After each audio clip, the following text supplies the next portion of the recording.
Cake time na naman, guys. Ayan, ngayon naman ang binake ko, apple pie. Ayan, ang ganda ng apple pie, guys. Siyempre, masarap din yan. Ayan, guys. Yummy, yummy. Malapit nang maluto.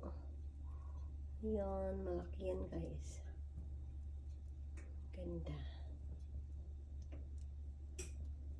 Request ito ng baby girl ko.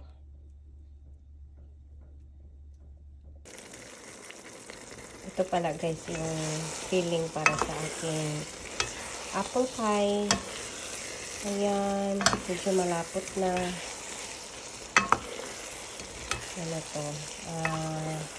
5 piraso ng apple. Yung malalaki. Malalaki talaga itong apple na pinili ko, guys. Kaya yan, marami siya. Yan, guys, luto na ang aking apple pie.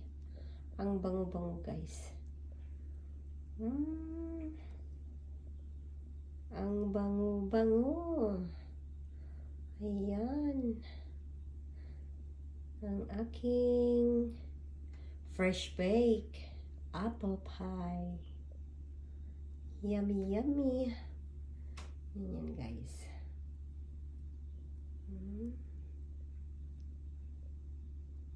Mas masarap talaga, guys, pag homemade.